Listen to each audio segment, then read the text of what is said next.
For any surplus heads like me, you'll know immediately what you're looking at. This is a 3040 Krag. And this Krag is exceedingly special because it is a family heirloom. This was my great-great-grandfather's hunting rifle. So I don't know how he got it, but they probably bought it in the early 1900s at some point, my family, from one of the surpluses or however they got this rifle. I don't know. Maybe they knew somebody that served in the Spanish-American War. Who knows? But as you can see, this is a full-sized Krag, and it has been sporterized slash, hunting rifleized to obviously lighten it. The few things that were changed on it, along with the chopped stock, was obviously they got rid of all of the stuff out the end of the barrel, because these had like the full kind of Mannlicher style wood stocks like most service rifles of this time period had. To get this off, they completely crushed the front blade down to get that off. Obviously, like I'm missing all the stuff that went back here in this trap door for like the cleaning stuff. So that's an oiler. So there's a reproduction oiler I found. This is a reproduction front sight blade you can see right there. That will go back on this. Up here, the sight blade is just pinned in. One of the things I already found and took off was this weird 1920s like open blade hunting sight had been drilled and tapped into this, and then I eventually found an original rear leaf sight, like this beautiful peep sight, military peep sight. So I found that, put that on there. It's been years of finding like the bayonet, and the nose cap is original, the swivel is original, these two screws are reproductions, and then obviously and then this is the reason why, is like, why not just buy a new stock and stick it in a stock, right? Why try to fix this stock? Because this is called a duffel cut, right? Duffel bag cut, or a hunting rifle cut, and this is a piece of walnut or oak or whatever this is that's supposed to go on here and obviously be blended into this with repairs, right? And why would you fix the stock when you could just try to find another one, right? Well, it does have some nice cartouches still on it. Military cartouche right there. There's another one right there. But what's the most important thing to me about this stock is that my great-great-grandfather's initials are carved into it right there. His name was Orion, so you can kind of see, but it literally is an O-F for Orion Fisher, and this was his rifle. So I've had this gun since I was probably about 16 years old. I've probably put only 30 rounds through it in that amount of time, because the ammunition is very expensive for the Krag, especially for somebody who doesn't reload the Krag yet. I'm working on that. So we're going to try to de-bubba it, basically. And this is what I've got so far. Obviously, the only thing I'm missing, the things that I'm missing to make this back to its full original glory, is I do not have the piece of wood that goes up on top of here. You see these cutouts right here, right there, right there, right there, and right there. There's a piece of wood that goes on top of there and clicks over the barrel with like these brass snap rings that like snap into those holes. So that's the only thing I have left to find, is a piece of wood that will go back on top of this. So we're going to try to do my best at doing a duffel cut repair. So the first thing I'm doing right off the get-go is I'm just trying to fit the nose cap to this extension. So this is obviously, it's oversized. It's meant to be fit to the parts you have. So I'm just sitting here with the big old wood file, and we're just slowly taking off wood.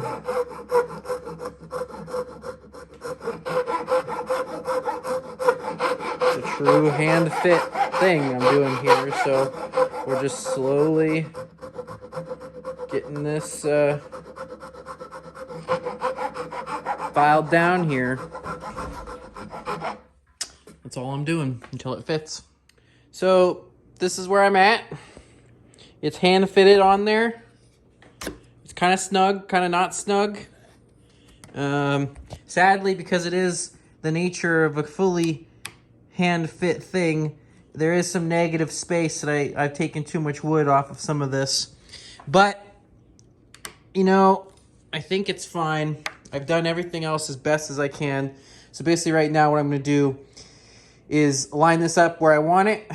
And we're going to drill a hole through here and get this all tapped out so that the pin screw can go through here. And this screw is very interesting. If nobody's ever seen a Krag before. Basically, it's this pin right here. It goes through this hole and it's threaded right here, and there's no threads on the other side. So it's more or less just a retaining pin for this cap on this piece of hardwood. So, and then right down here was where this front sling swivel goes, is also kind of like a light pressure, right? It's like a smushing these two pieces of metal together right here lightly. So we'll get this done, and hopefully I don't screw anything. I figured I'd also show what exactly I'm doing to make sure I get all of the spacing right. So I have the action of the gun out. I have it clamped in my vise with a whole bunch of towels on the barrel so it won't go anywhere, and I'm being nice to it. We have the extension piece in here. I have the nose cap fitted to the extension, and I have a original Krag bayonet that indexes off of the bayonet lug and the front of the barrel.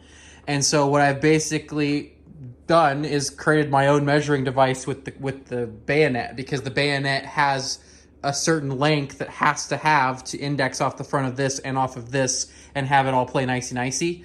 So that's what I've done to make sure that I actually get the right measurements for this thing. With as I said, with my hand fitting of this, it's not exactly perfect. I have some negative space up here, which means I probably took off too much material down here. Basically what I've done, and you can see the parts where I've already worked on it. There's little cutouts, little splines, and I've basically filed down the splines, and I hand fit everything, and then I did it again to just this evening. I had it hand fit, and then I was looking at it, I was going, okay, I still had some negative space underneath the front band that wasn't being taken up, and some weak points in the front end of this. So I decided to add some more material back to the front end of this, and I'm going to file down this front material with the quick bond, obviously taking up space. I also filled the first hole for the nose cap up with Coco Bolo. I literally just shoved Coco Bolo down in this hole with tight bond and, you know, wood chips and everything like that to basically fill that hole back up. And we're going to start over and make sure that this front nose cap actually is secure and properly hand fit to the front of this. And since this is underneath the front nose cap, it is going to be protected. It's going to be, obviously, I'm going to oil and stain this whole front end at some point, so it won't be anywhere where I think it will degrade on me at all. So, nor be less strong than if it was just the solid wood grains. This stuff is very tough. Tight bond is very cool stuff, how it works in terms of wood fibers and it soaking in. So anyway, also I had some cracking along, if I can get my finger in here, along the inside at the very top edge of this. Those two edges on the top had some cracking issues. And so this is also reinforcing some of the cracks that have formed in my hand fitting process. And it is, I think, going to be a much better overall fit on the rifle. So anyway, I figured I'd just talk about this and show you what I've been doing. All right, Operation D-Bubba, a 1904 Krag is still in effect.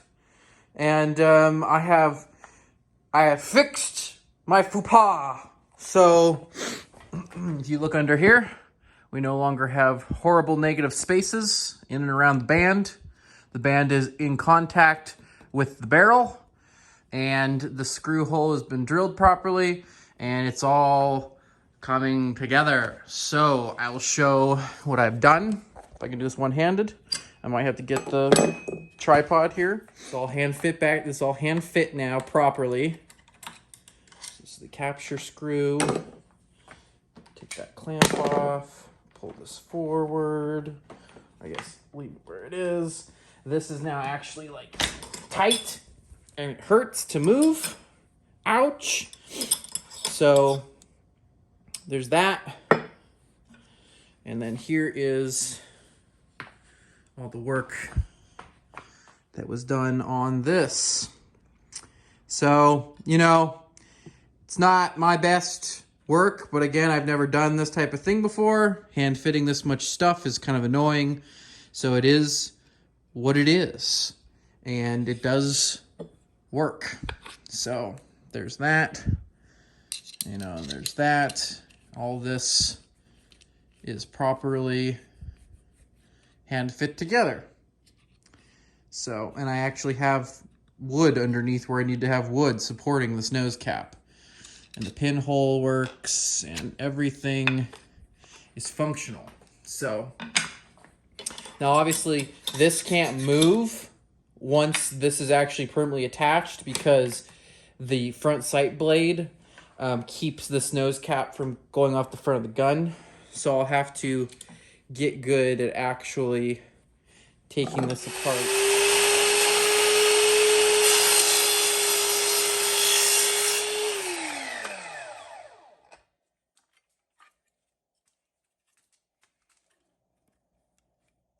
I'm committed.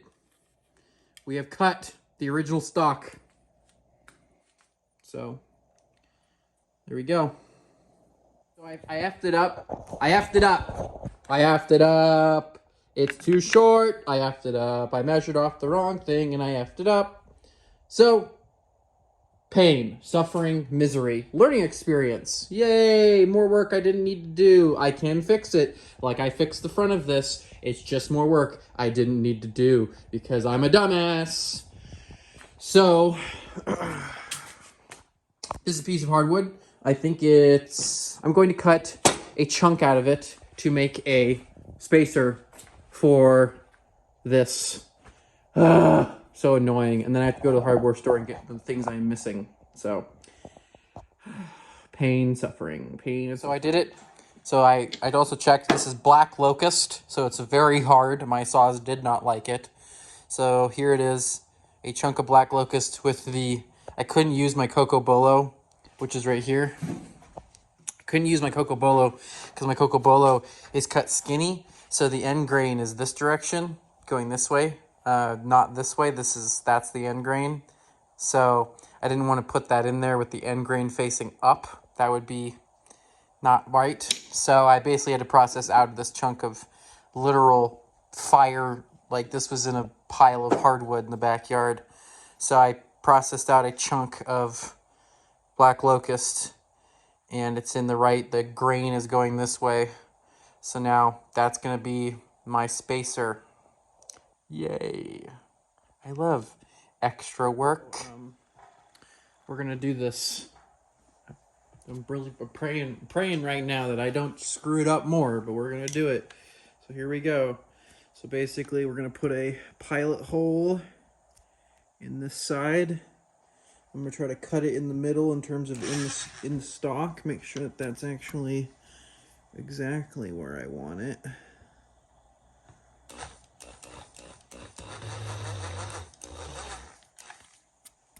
Yeah, okay, well.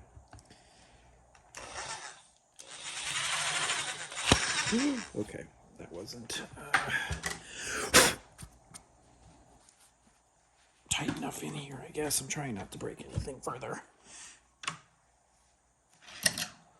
Aqua glass down in back behind this. And this has to be bedded no matter what. So, I guess we'll test it. So, basically that's the hole. This is the idea. So drill that hole. And then come back through here. This is a metal tap, but we tap. Oh, this is what I wanted. So you can see that the threads are now catching. But I kind of walled this hole out, and it's on a too much of an angle for my liking too. So I'm gonna probably go down a little bit further in this and see if I put another hole and do another drill tap thing that doesn't blow out past the... Here's me fixing up my screwed up measurements. So so it's also continuing on the process as well. So it's not a complete waste of time, but it is work I didn't have to do. So basically I mixed up a small batch of Acroglass, proper gunsmithing epoxy. And we just went ahead and epoxied in this lump of black locust screw. So I have it on here. I have the wood threaded so that the screw actually bit. I backfilled some of this inlet right here with some Acroglass, not all the way up, just a little bit to cover the screw threads that had popped out on this side, and to also fill the extra hole that I accidentally drilled in the front of this. And then once it's all set up and dry enough to work with, I will work on chipping all of this back with my chisels so that we can continue on with the rest of the repair. This is just a extra work that I think I subconsciously wanted to do, I guess, because I screwed it up. So anyway, so this has been curing overnight. I used actual Acroglass, proper gunsmithing epoxy for like bedding stocks and stuff. And so now I got sharp chisel, and we're just taking off the outside of this block. I will not shorten it this way until I have it shaped to the front of the gun. So anyway, figured I'd just show that this is working and that locust is working. I'm just gonna slowly get this smaller and smaller and smaller until I can shape it to the gun. So anyway,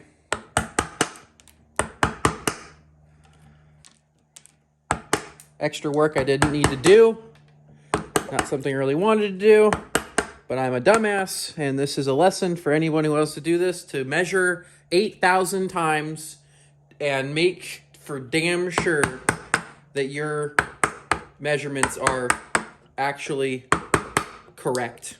So that way you don't have to go through the pain of shimming up shit that you broke. So anyway, I'll get back to you when I'm done with this. All right, so there is the spacer shaped to the front of this. So now I just got to continue on with the shaping and the filing and the sanding, and I actually have to slim this whole thing down, right? Slowly slim it down so it's the right length for how much material I need in here. So anyway, I just showed that I've finished doing that. It's now shaped. More work I didn't have to do. I'm going to keep harping on that because this pissed me off. I'm annoyed. And we're continuing on. All right, this is an absolute mess, but we're cooking. We're cooking with gas, okay? I'm committed.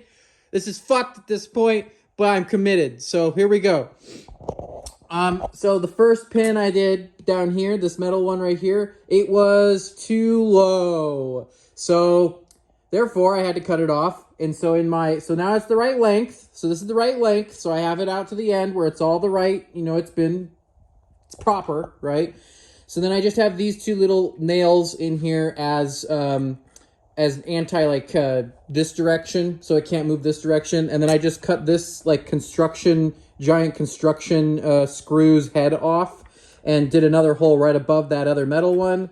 And this is going to be so filled with epoxy that this is going nowhere. This is going nowhere. So, it's kind of ridiculously overbuilt. So anyway, so then this side has little holes in it that I've painfully figured out. So now everything clicks together. This is where it's supposed to be. The barrel was sitting here. So the entire crack is going to be filled with epoxy, but I'm also going to use the Acroglass not only in the crack and in all those holes and all those threads and down in here. So the screw is poking out right there. So that's going to get down in there. But I'm also going to bed this whole segment right here. So there's going to be epoxy going all the way across the top of this entire joint right here. And this is a mess. So I'm going to try my best to come back from this. This was a little... If I wouldn't have effed up my measurements, I wouldn't have had to do any of this. None of this having to freaking, cut down a piece of hardwood out of logs or any of that chisel work or anything like that. I could have just epoxied it together and it would have been just done today. It would have been done. But because I screwed the pooch, I have an extra day of work basically, and this Frankenstein's bullshit going on right here. So anyway, I'm going to continue. Okay, we're moving along. So, nose cap is installed to keep this in place. This is wrapped around the joint. It is epoxied to the living high heavens. I have put the trigger guard back in and the 2 screws to make sure the action is actually permanently attached into here. And I made sure, so I don't epoxy the freaking barrel in, I put the release agent on the underside of the barrel, and I bedded with the acroglass underneath this segment of the barrel as well. So, we're going to see. I guess I'll see you tomorrow, and we'll see how well this turned out, and if I can get the action out of the gun. So, anyway, I'll see you tomorrow. This was a pain in the ass. So there it is. The release agent worked. I bedded this segment of the stock, so it's all bedded in here with that acroglass, which is pretty cool stuff. I just spent some time, obviously I popped the receiver out of the stock, and I spent some time just kind of cleaning up this joint. I fit, so the barrel band will go on there now, so that's nice. It's still got some grab to it. This is definitely not exactly the way I wanted this to go, but I think it's gonna work just fine. And show. So we'll do so there's the joint with that piece of locust in there. Some excess epoxy all around that, which is, I think, fine. There was, sadly, that piece of locust had some little tiny hairline fractures in it that I did not see. So, like, right there's a bunch of epoxy buildup. That's because there was a crack right there, and so I filled the crack with epoxy when I put the front end on. You can see that there's a little fracture right there, too, where there's epoxy filled in there. So, that piece of locust is very, very... it's more epoxy than it is wood, probably, at this point. But and then there's the bedding down in there. You can see it's completely bedded on top along here.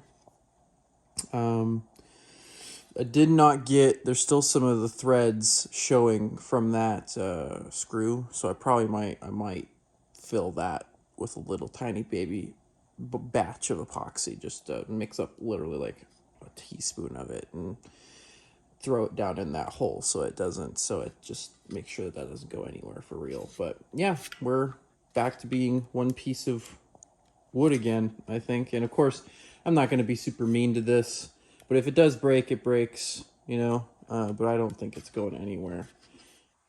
Don't really know how well the light picks this up, but I'm just staining this front half of this with some darker stain to blend it into the rest of the gun. Ripped apart the whole gun, scrubbed it, I've degreased it, I've relubed it, I've scrubbed and degreased all of the small bits, and completely rebuilt the rear sight.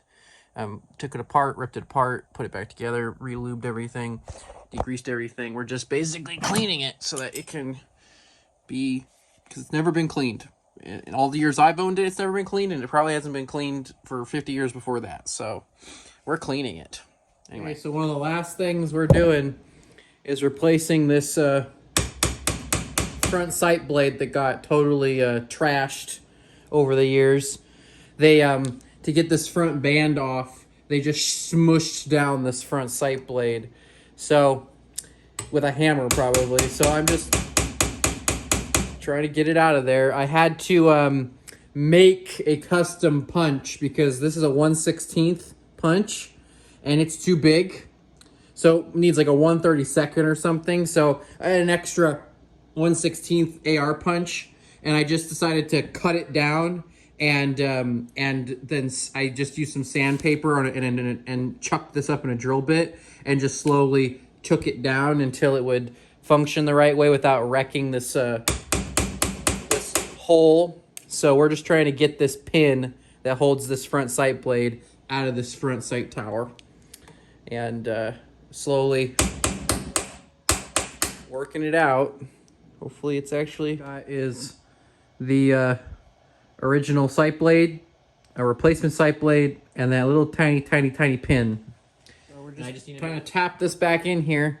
I'm using this because I don't know where my plastic mallet went, but this is just for chisels. So we're just trying to... What had happened is the pin, that little pin right there, was oversized to the hole that was in this replacement blade. So you can see I kind of beat it up a little bit getting it in there, but I'll just quick glue it. If I flip it over, show the other side. So these pins are supposedly slightly tapered, so they come out left to right.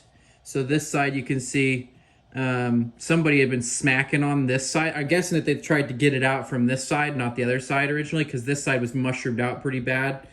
So I just kind of cleaned up all of the, somebody whacking on it with a hammer on both sides. So I'll have to quick blue with some Brino's quick blue the front of this just a little bit, just to clean it up a little bit. But the new sight blade is in there and it's tight and it's not going anywhere, and that was the last thing besides the missing handle. So this I'm going to clean up because the grip panels, there's a lot of rust on it. There's a lot of rust. This was super trashed. I got it for a pretty good deal because of how trashed it is.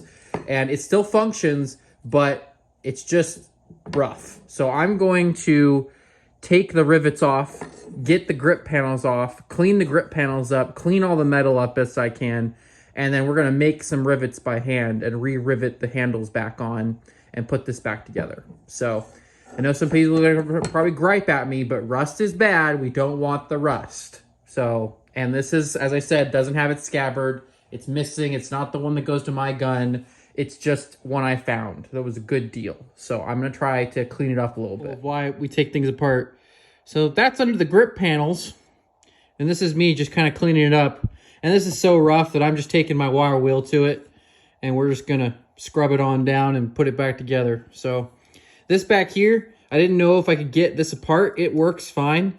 But I might just have to just drench it in oil and call it good back there, because I don't think I can get this apart. At least I don't know how you get it apart. I don't know if you can. So anyway, that's what I'm doing. Clean stuff up.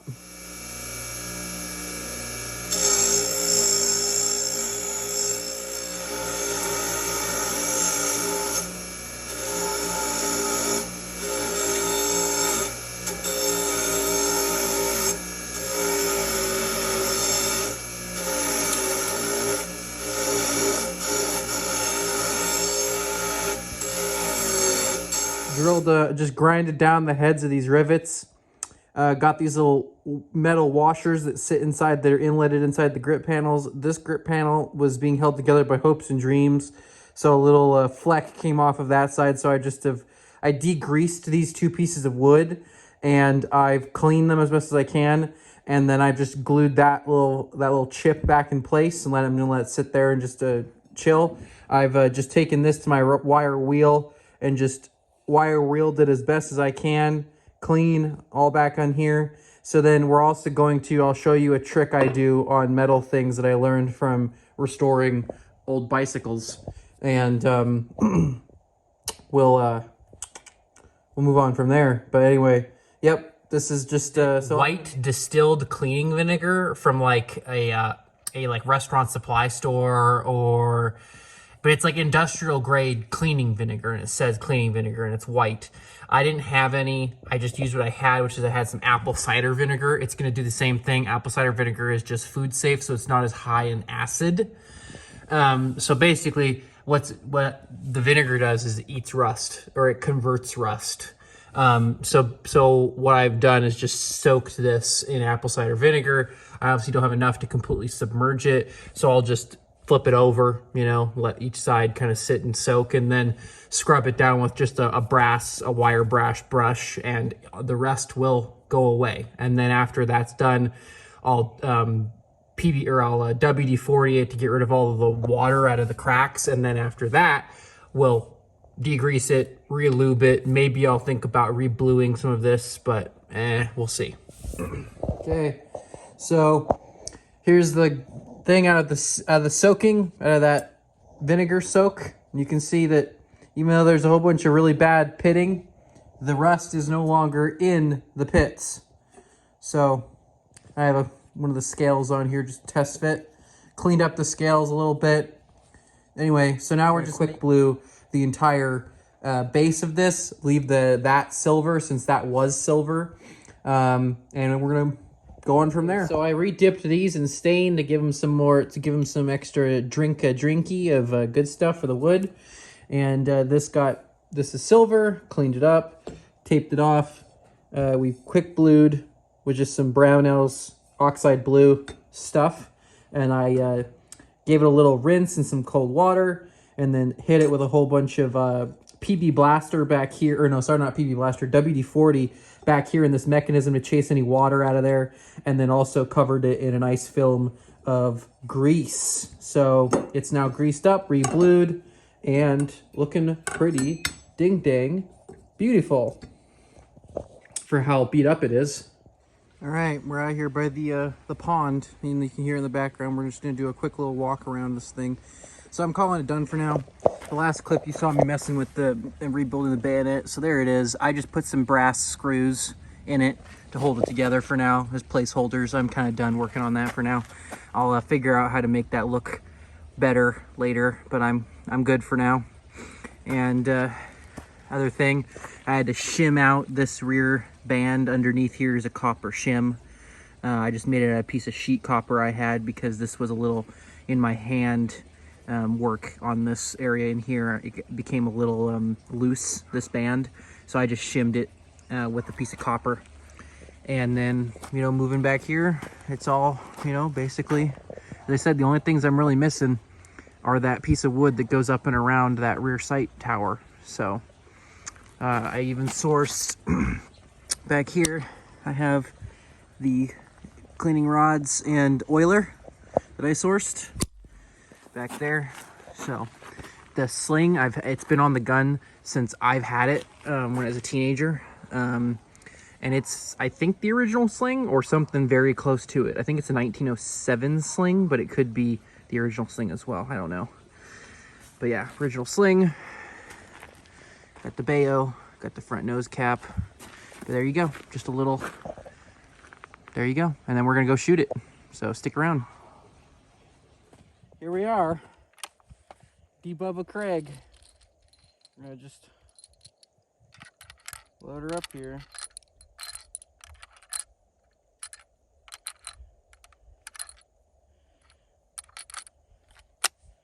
It's 5 rounds in the magazine. Here we go.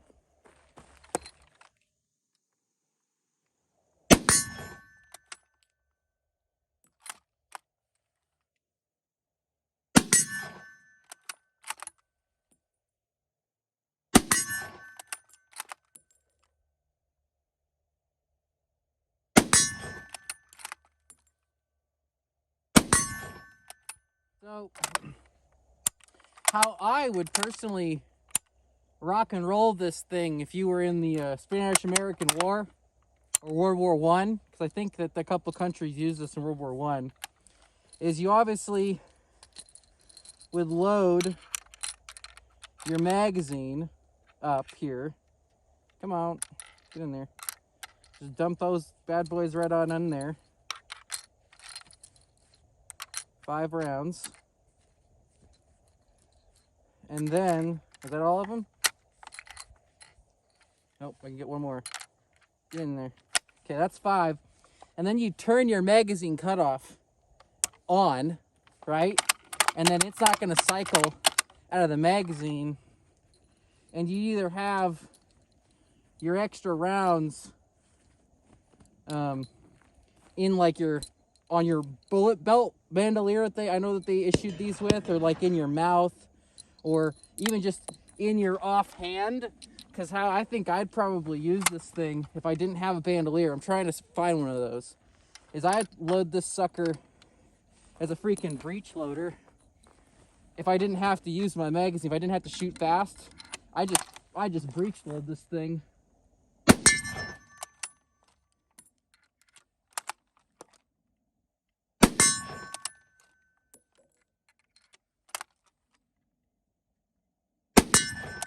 And then when shit hits the fan, turn your magazine cycle back on and get to work.